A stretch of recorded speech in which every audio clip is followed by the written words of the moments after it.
মানুহৰ জীৱনৰ সকলো সমস্যাৰ সমাধান কেৱল এটা শব্দ। কেৱল এটা শব্দই আমাৰ জীৱনৰ সকলো সমস্যাৰ সমাধান কৰিব পাৰে বা আমাৰ জীৱন ধাৰাই পৰিৱৰ্তন সাধন কৰিব পাৰে। আমাৰ আগৰ ভিডিঅ'তে কোৱা হৈছে আজিৰ দিনত সেই শব্দটো কিমান দুৰ্লভ হৈ পৰিছে। বোধ কৰোঁ আপোনালোকৰ মনত আছে কি শব্দ হয়তো ধৰিবও পাৰিছে। এটা শব্দই আমাৰ জীৱনৰ সকলো সমস্যা, সকলো সংকট, প্ৰত্যাহ্বান, প্ৰত্যাশা, ব্যৰ্থতা, অকৃতকাৰ্যতা, অশান্তি আৰু বিভিন্ন দেহ মানসিক ব্যাধি বা অসুস্থতাৰ অন্ত পেলাব পাৰে। জীৱন সলনি কৰিব পাৰে। আচৰিত নহ'ব, কোনো যাদুকৰী শব্দ বা চমৎকাৰী শব্দ নহয়। ইয়াক গ্ৰহণ কৰা বা নকৰাও কেৱল আপোনাৰ ওপৰত নিৰ্ভৰ কৰিব। এই চেনেলৰ উদ্দেশ্য কাকো জ্ঞান প্ৰদান কৰা নহয়। চেনেলৰ নামেই ইয়াৰ পৰিচয়, আত্ম উপলব্ধি। আমাৰ প্ৰয়াস এটাই যে আপোনাৰ মনলৈ নিজৰ জীৱনক লৈ উদয় হোৱা কিছুমান প্ৰশ্নৰ দুৱাৰ খোলা। এই চেনেলৰ এইটো 84 সংখ্যক ভিডিঅ' বোধ কৰোঁ ক'তো কোৱা নাই বা ক'তো জ্ঞান প্ৰদান কৰিবলৈ বা জ্ঞান দিবলৈ প্ৰয়াস কৰা হোৱা নাই। কেৱল নিজক প্ৰশ্ন কৰিবলৈ বা উপলব্ধি কৰিবলৈ কেইটামান প্ৰশ্নহে এৰি দিয়া হৈছে, বাকী শ্ৰোতাবৃন্দৰ ওপৰত। সেই শব্দটো কি হ'ব পাৰে? সেই শব্দই হ'ল ধৈৰ্য।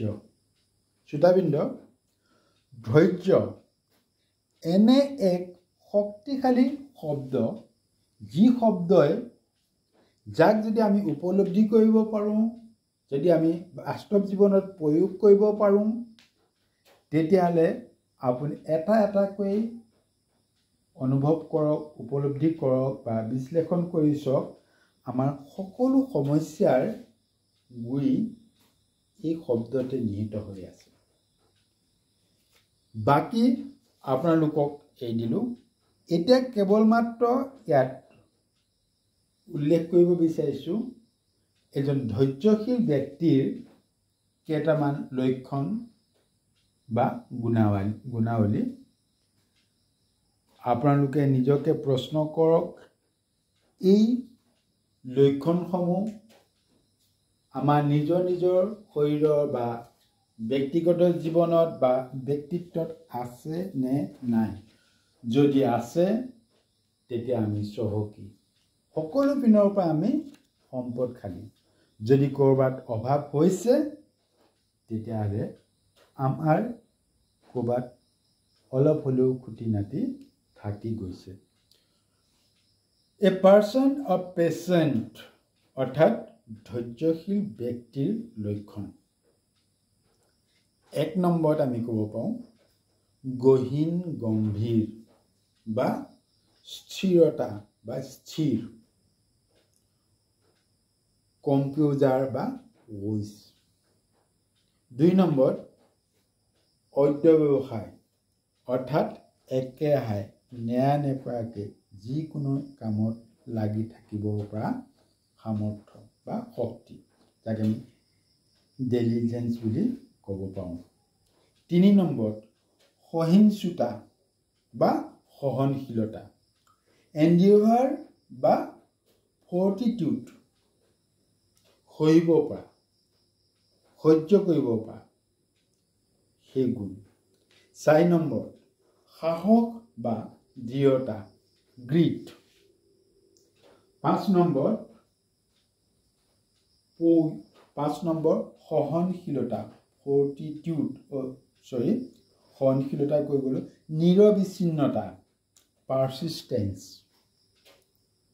পাৰ্চিষ্টেন্স, নিৰবিচ্ছিন্নতা, যিকোনো কামত নিৰবিচ্ছিন্নভাৱে লাগি থাকিব পৰা মনোভাৱ বা সামৰ্থ্য, শক্তি।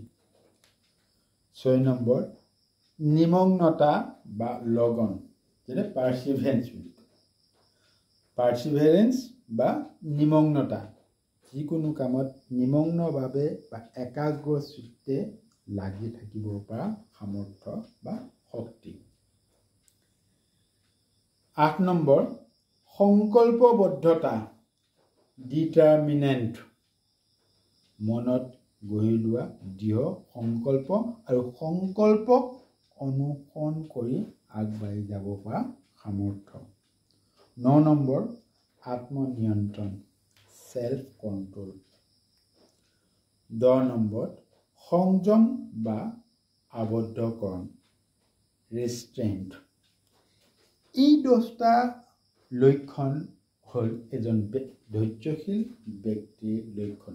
যদি এই 10টা গুণাৱলীৰ ভিতৰত আমাৰ যদি কোনোবা এটা, দুটা বা 3টা গুণৰ অভাৱ ঘটিছে, আমি তাক সংস্কাৰ কৰিব পাৰিম। আশা কৰোঁ এই কথাখিনিয়ে আপোনালোকক নিজকে প্ৰশ্ন কৰিবৰ কাৰণে কিছুমান সুৰুঙা পাব আৰু নিজকে সুধি চাব পাৰিব। অনাগত দিনসমূহতো এই ধৈৰ্যৰ ওপৰত বা অৰ্থাৎ এই 10টা লক্ষণৰ ওপৰত আমি সবিস্তাৰে আলোচনা কৰিবলৈ প্ৰয়াস কৰিম। সকলোকে ধন্যবাদ জনাইছোঁ। কুশলে থাকক, মংগলে থাকক।